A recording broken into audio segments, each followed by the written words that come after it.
우리 하나님께서 우리에게 주신 말씀 여호수아 6장 8절부터 11절까지 말씀 우리 함께 봉독하도록 하시겠습니다.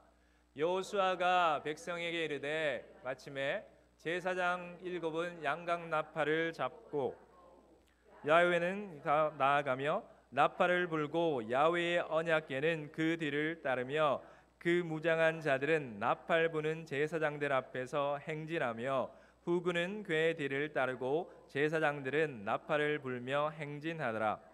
여호수아가 백성에게 명령하여 이르되 너희는 외치지 말며 너희 음성을 들리게 하지 말며 너희 입에서 아무 말도 내지 말라.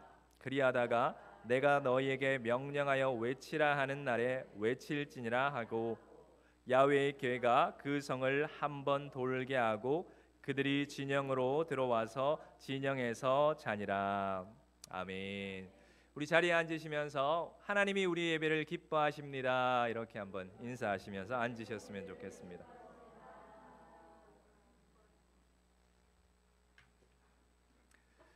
네, 우리 좌우 성도님들 한번 바라보시면서 환하게 웃으시면서 굿모닝 이렇게 한번 인사하시면 좋겠습니다.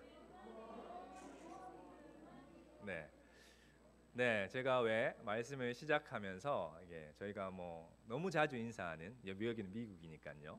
너무 자주 인사하는 이 굿모닝이라는 인사로 습관적으로도 그죠? 외국인들 만나면 굿모닝은 너무 자연스럽게 나오는 이 인사인데 이 인사를 왜 말씀 서두에 설교를 시작하면서 이 인사로 이렇게 한번 인사하시자고 말씀을 드렸느냐 하면 이 굿모닝이라는 인사에는 이런 의미가 있습니다. 지금은 비록 어두운 밤일지라도 반드시 아침은 온다라는 긍정적인 그런 의미가 담겨 있는 인사이기 때문에 제가 한번 함께 인사를 나누었습니다.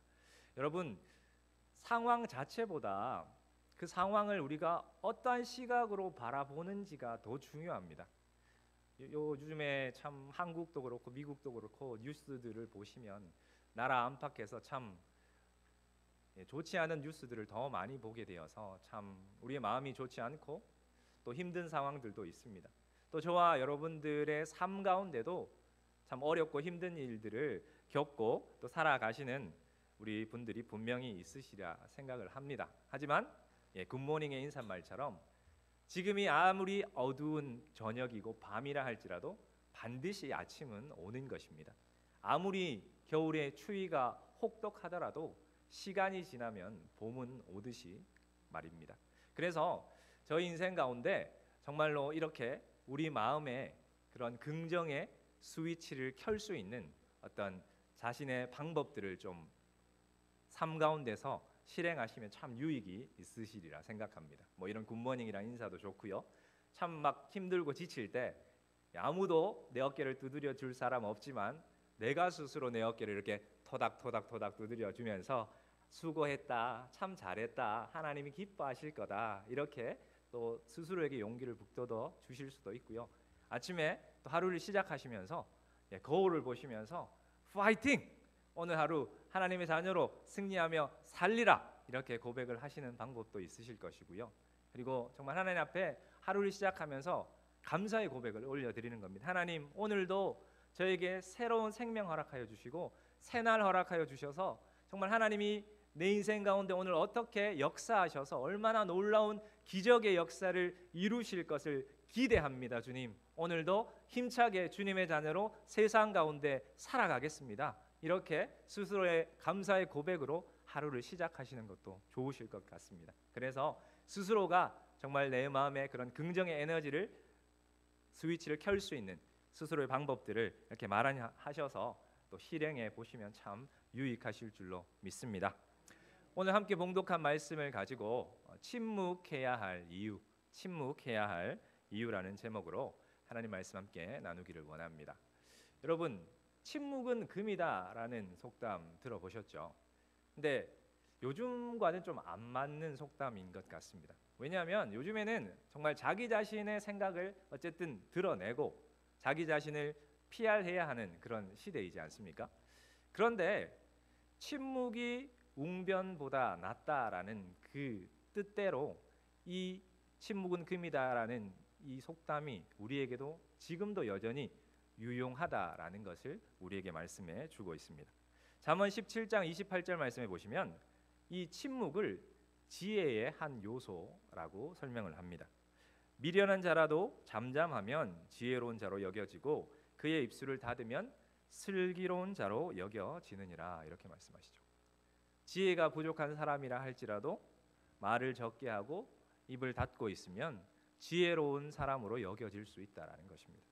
뭐 그렇다고 해서 침묵이 지혜 없는 사람에게 지혜를 주는 것은 아니겠죠.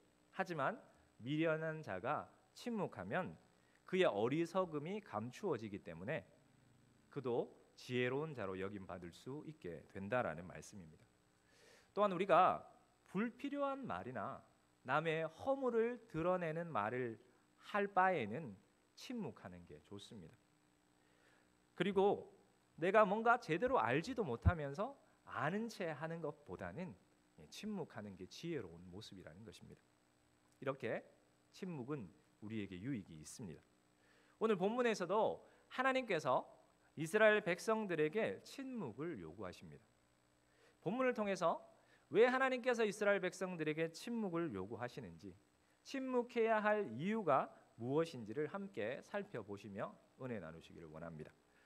하나님께서는 모세가 죽은 이후에 여호수아를 이스라엘의 지도자로 세우셨고, 여호수아를 후계자로 삼으셔서 하나님께서 모세에게 약속하셨던 그 가나안 땅을 여호수아를 통해서 얻게 하시겠다 말씀하십니다. 그래서 하나님께서 본격적으로 일을 하시는데, 먼저는 두려워하고 있는 여호수아에게 찾아오셔서 말씀으로 그를 담대하게 세우셨습니다. 강하고 담대하라 말씀하셨죠. 또한 하나님께서는 여호수아를 백성 위에 세우셔서 그의 권위 아래 백성들이 순종하게 하셨습니다. 그 이후에 하나님께서 정탐꾼을 여리고성에 보내셔서 그들을 통해서 지금 여리고의 상황이 어떠한지, 특별히 지금의 마음, 가나안 백성들의 마음이 이스라엘 백성들을 향해서 어떤 마음을 품고 있는 확인. 그런 후에 하나님께서는 제사장들이 언약궤를 매게 하시고 그들을 앞장서서 요단강을 마른 땅처럼, 요단강 바닥과 기갈이라는 곳에 하나님께서 12 세우게 하셔서 대대로 하나님의 역사를 나타나게 하셨습니다. 또한 인간의 생각으로는 도저히 이해가 되지 않지만 길갈이라는 장소에서 이스라엘 모든 남자들이 할례를 받도록 하셔서 하나님과의 그 관계를 다시금 새롭게 정립하도록 하셨습니다. 또한 여호수아에게 하나님께서 하나님의 군대 대장을 보내셔서 그에게 이 전쟁은 하나님께서 직접 하시는 전쟁이다라는 것을 분명히 알게 해 주셨습니다. 이처럼 하나님께서는 모세 이후에 여호수아를 지도자로 세우시고 이스라엘을 위해서 계속해서 일해 오고 계신 것입니다. 그 하나님께서 오늘 본문에서도 이스라엘을 위해 일하시고 싶어 하시는 것이죠. 특별히 여리고성을 점령하는 그 과정을 통해서 하나님께서 일하심을 보여주시려고 하시는 것입니다. 하나님께서 여호수아에게 여리고성을 점령하는 방법을 아주 상세하게 알려주십니다. 그 후에 여호수아가 그 하나님께 들었던 점령의 방법을 백성들에게 다시금 알려주는, 말해주는 본문이 바로 그 내용이 오늘 본문의 내용입니다. 10절 말씀해 보시면 여호수아가 백성에게 명령하여 이르되 너희는 외치지 말며 너희 음성을 들리게 하지 말며 너희 입에서 아무 말도 내지 말라라고 말씀하십니다. 다시 말해서 너희는 침묵해라라고 명령하고 계신 것입니다. 왜 하나님께서 여호수아를 통해서 백성들에게 이러한 명령을 주신 것일까요? 하나님께서 요단강을 건너서 가나안 땅에 들어온 이스라엘 백성들에게 여리고를 점령할 것을 명령하셨습니다. 여러분 아시는 것처럼 여리고는 정말 난공불락의 요새입니다. 아주 견고한 성입니다. 인간적으로 볼 때 이스라엘 백성들이 그 성을 무너뜨리고 점령하는 것은 불가능해 보입니다. 그런데 하나님은 이 성을 여호수아에게 넘겨 주었으니 점령하라라고 명하십니다. 하나님께서는 여리고 성을 점령하라고 명령만 하신 것이 아니라 여리고를 어떻게 점령할 수 있는지 그 구체적인 전략까지도 말씀해 주셨습니다.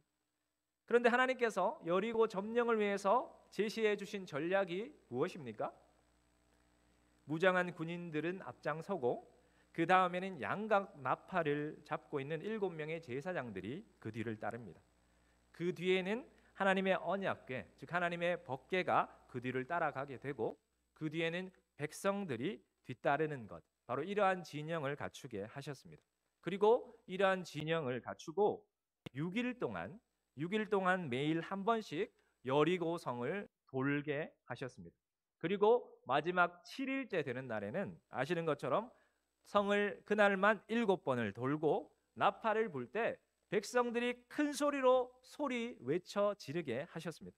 그런데 6일 동안은 여리고성을 돌 때 어떻게 돌라라고 말씀을 하셨느냐 하면 침묵함으로 여리고성을 돌아라고 말씀하셨다라는 것입니다.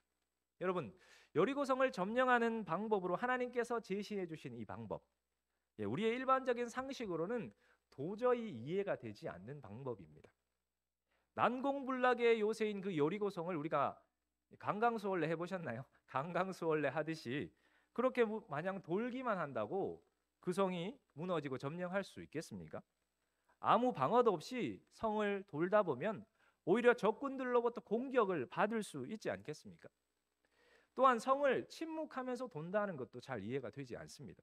오히려 막 큰 소리를 지르면서 야 너희 여리고 백성들 너희들은 우리의 밥이다 막 이렇게 큰 소리를 지르면서 성을 돌아야 그 백성들이 겁을 먹지 않겠습니까? 도대체 하나님께서는 왜 이스라엘 백성들로 하여금 여리고 성을 돌 때 침묵함으로 돌아라고 명령을 하셨을까요? 하나님께서 이스라엘 백성들로 하여금 침묵함으로 돌게 하신 이유 첫 번째는 바로 침묵은 하나님만을 바라보게 만들기 때문입니다. 인간적으로 도저히 납득이 되지 않는 전략이지만 이스라엘 백성들은 이 전략을 따라야 합니다. 왜냐하면 이 전쟁은 하나님이 싸우시는 하나님의 전쟁이기 때문입니다. 하나님의 전쟁이기에 하나님이 명령하신 방법대로 싸워야지만 승리할 수 있습니다. 하나님의 전략은 무엇입니까? 바로 침묵입니다. 하나님이 이 침묵을 통해서 이 전쟁을 행하시는 하나님만을 바라보게 하십니다. 또한 침묵은 어떻게 하나님께서 이 여리고성을 무너뜨리실까에 대한 기대감을 갖게 하는 것입니다. 출애굽기 14장에 보시면 애굽을 나온 이스라엘 백성들이 홍해 바다 앞에서 그 걸음을 멈추고 있고 뒤에서는 애굽의 군대가 흙먼지를 날리며 쫓아오고 있습니다. 앞에는 홍해 바다가 가로막고 있고 뒤에는 애굽의 군대가 그들을 죽이기 위해서 달려옵니다. 사면초가 진퇴양난의 상황이죠. 이제 이스라엘 백성들은 도간에 든 쥐와 같은 처지가 되었습니다. 바로의 군대의 칼에 죽든지 홍해에 빠져서 죽든지 결정을 해야 하는 상황이었습니다. 이때 지도자 모세는 백성들에게 이렇게 외칩니다. 출애굽기 14장 14절 말씀에 보시면 야훼께서 너희를 위하여 싸우시리니 너희는 가만히 있을지니라 라고 말씀합니다. 여기서 가만히 있으라라는 말은 너희가 침묵함으로 야훼를 바라보라 라는 말씀입니다. 하나님께서 싸워서 승리하시는 것을 이스라엘 백성들 너희는 보기만 하면 된다라는 것입니다. 하나님께서 싸우시는데 이스라엘 백성들이 침묵을 지키면서 바라보는 것 외에 무슨 할 일이 있겠습니까? 그런데 참 요즘 사람들은 말이 너무 많은 것 같습니다.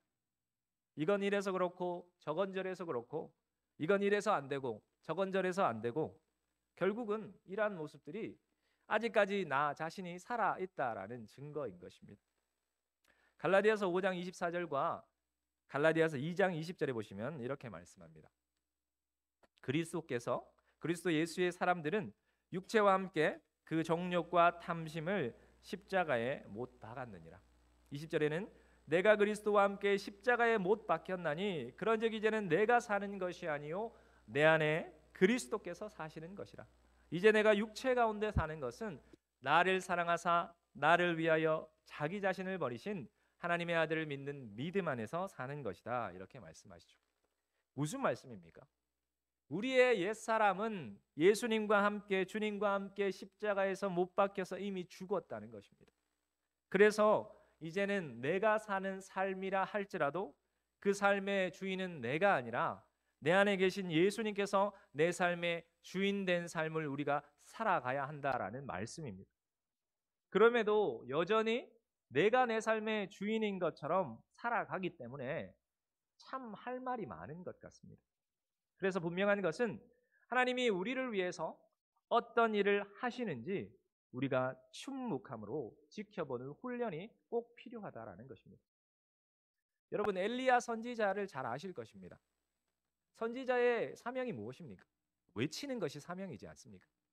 그런데 그 엘리야 선지자를 하나님께서 3년 6개월의 기근 가운데 어디로 보내셨습니까? 그린 시냇가라는 곳으로 보내셨습니다. 엘리야의 말을 들어줄 사람 한 사람도 없는, 정말 누군가와 이야기할 수 있는 사람 한 사람도 없는 그곳에서 엘리야는 3년 6개월 동안 철저한 훈련을 받았습니다. 무슨 훈련입니까? 까마귀를 통해서 먹을 것을 가져다 주시는 그 하나님만을 바라보는 그 훈련을 받았습니다. 침묵함으로 하나님만을 바라보는 훈련을 엘리야는 3년 6개월 동안 받은 것입니다. 하나님의 약속을 바라보고 그 약속을 신뢰하며 우리가 전진할 때 침묵함의 자세가 더더욱 요구됨을 기억하십시오. 침묵할 때 우리의 시선은 자연히 하나님을 향하게 되는 것입니다. 그리고 그 하나님이 우리를 위해서 대신 큰 일을 행하시는 것을 우리가 보게 될 것입니다.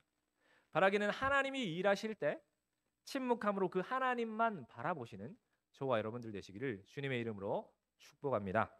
두 번째, 하나님께서 침묵하라고 명하신 이유는 바로 침묵은 하나님의 음성을 듣게 하기 때문입니다.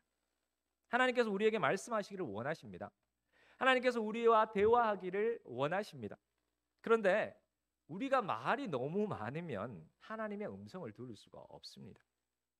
약속의 성취를 위해서는 반드시 하나님의 음성을 들어야 하는데 영적 전투의 현장에서 승리하기 위해서는 반드시 하나님의 전략을 우리가 하나님으로부터 들어야 하는데 우리의 귀가 하나님을 향해서 늘 열려 있어야 하는데 우리가 말을 많이 하다 보면 하나님의 음성을 들을 수 없다라는 것입니다.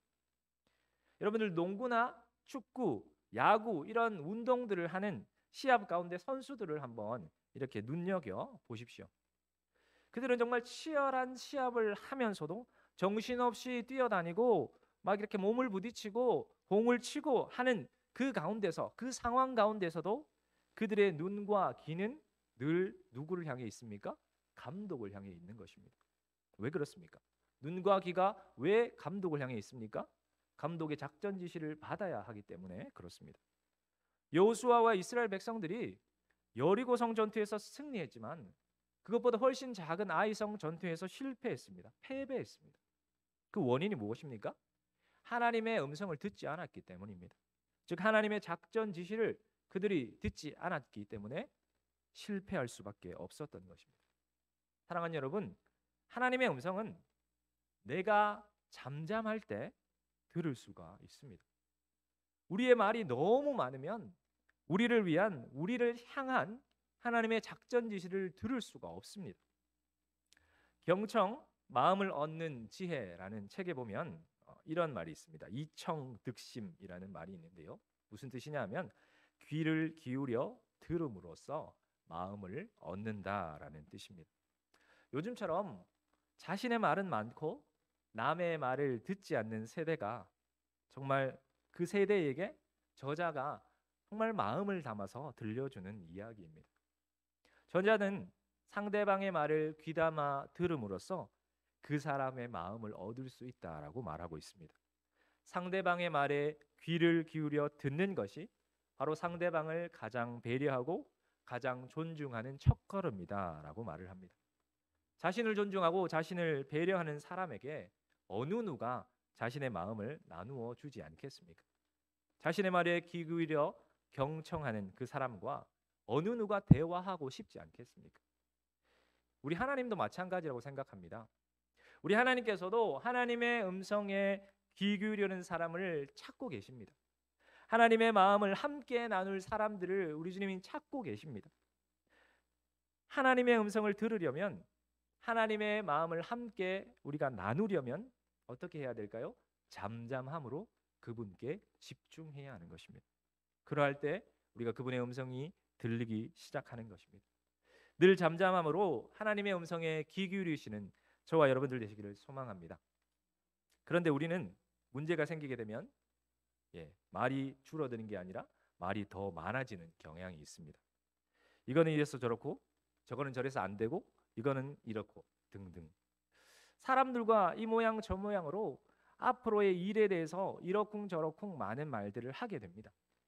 하나님께 여쭤보고 하나님의 음성을 듣기보다는 사람들에게 말하고 사람들과 말하기를 좋아합니다. 하지만 하나님은 우리가 침묵을 지키며 하나님의 음성 듣기를 원하십니다. 내가 말을 많이 하게 되면 상대방의 말은 잘 듣지 못하게 마련입니다. 사랑하는 여러분, 저와 여러분들 앞에 닥친 어려움이나 고난이 문제가 아닙니다. 우리가 침묵하지 않고 하나님의 음성에 귀를 기울이지 않는 그것이 문제입니다. 하나님은 우리에게 말씀하시기를 원하십니다. 하나님은 그 문제의 해결책을 우리에게 주시기를 원하십니다. 어떻게 하는 것이 하나님의 뜻인가를 말씀해 주시기를 원하십니다. 무엇이 하나님이 기뻐하시는 것인가를 우리에게 말씀해 주시기를 원하십니다. 우리에게 하나님의 은혜가 필요하다는 것을 우리에게 깨우쳐 주시기를 원하십니다. 여러분, 침묵은 하나님의 음성을 듣는 가장 좋은 방법임을 기억하십시오.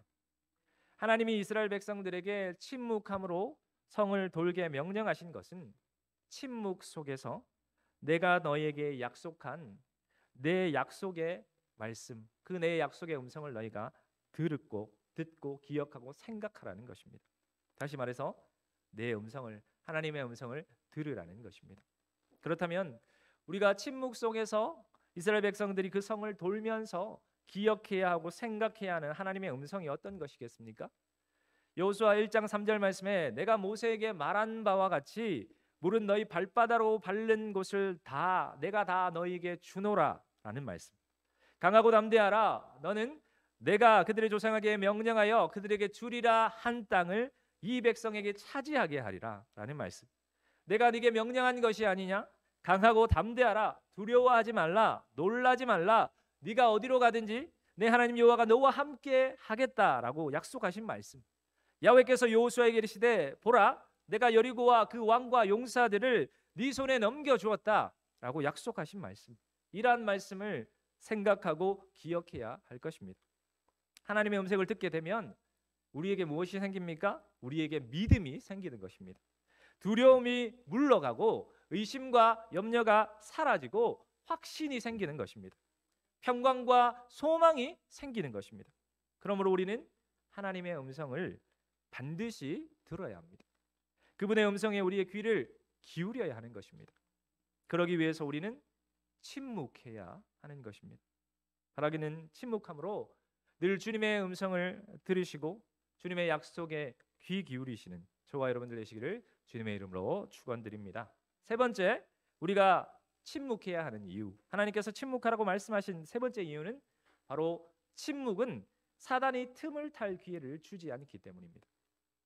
사랑하는 여러분, 말이라는 것이 참 무서운 것입니다.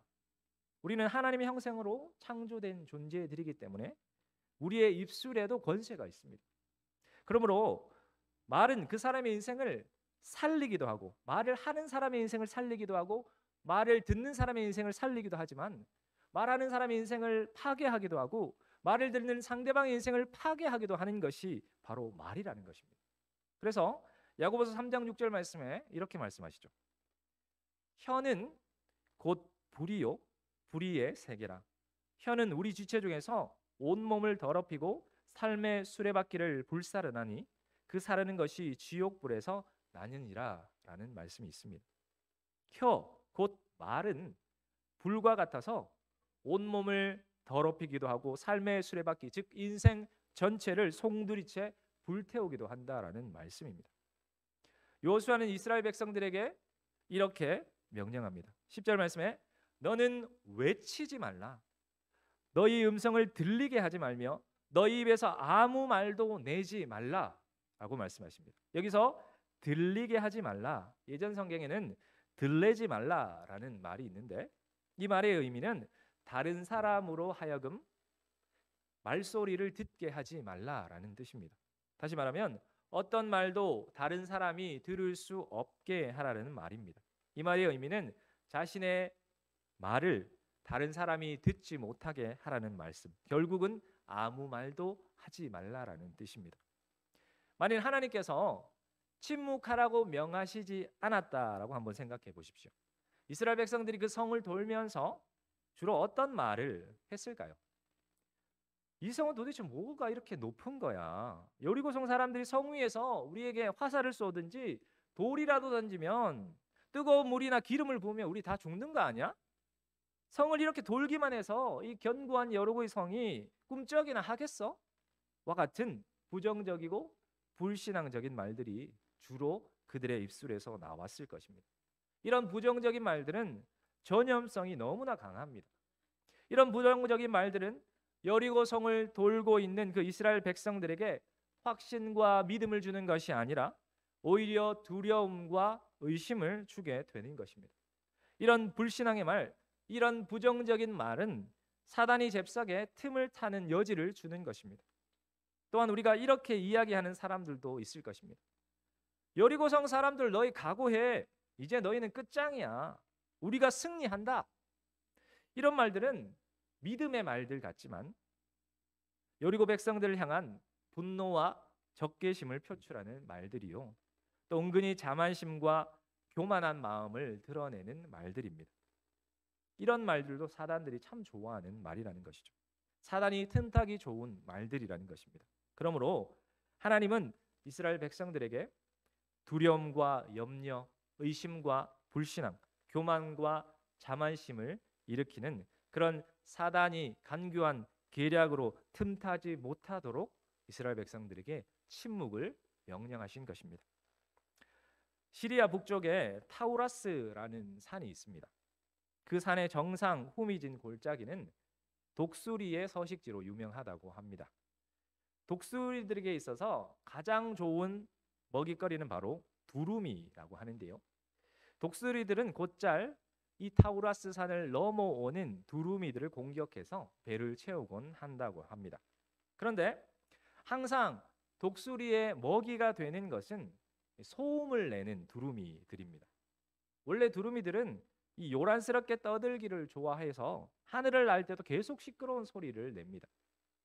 이 소리는 독수리들에게 먹잇감이 여기 있다라고 알려주는 좋은 신호가 되는 것이죠. 독수리들은 요란스러운 두루미들을 공격해서 어김없이 먹잇감으로 삼습니다. 그러나 나이가 많은 아주 노련한 두루미들은 거의 희생을 당하지 않는다고 합니다. 그 이유가 무엇인지 아십니까?